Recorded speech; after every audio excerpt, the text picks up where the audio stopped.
छोटे से शहर में आरव और सिया रहते थे। दोनों अच्छे दोस्त थे, लेकिन आरव के दिल में सिया के लिए दोस्ती से कहीं ज्यादा एहसास थे। वह हर समय उसका ख्याल रखता, उसकी बातों को ध्यान से सुनता और उसकी मुस्कान की वजह बनने की कोशिश करता। एक दिन किसी छोटी सी बात पर सिया आरव से नाराज हो गई। उसने बिना कुछ कहे दूरी बना ली।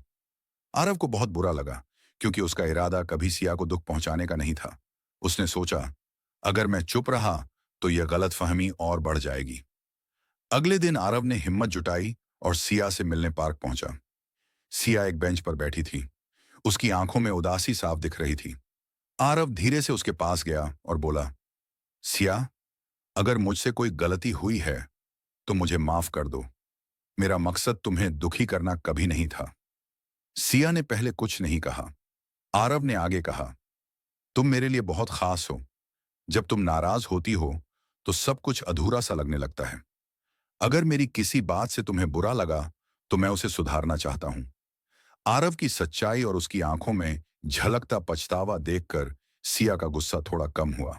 उसने कहा, मुझे लगा तुम मेरी बातों को समझते नहीं हो। आरव मुस्कुराया और बोला, शायद उस दिन मैं सही से समझ नहीं पाया, लेकिन आज मैं वादा करता हूं कि तुम्हारी हर बात ध्यान से सुनूंगा। कुछ पल की खामोशी के बाद सिया के चेहरे पर हल्की सी मुस्कान आ गई। उसने कहा, ठीक है, लेकिन आगे से बात को दिल में मत रखना, सीधे मुझसे कहना। आरव ने राहत की सांस ली। दोनों साथ चलने लगे। आसमान में हल्की धूप थी और माहौल फिर से खुशनुमा हो गया। उस दिन आरव ने समझ लिया कि किसी को मनाने के लिए बड़े शब्द नहीं, बल्कि सच्चा दिल और ईमानदारी चाहिए।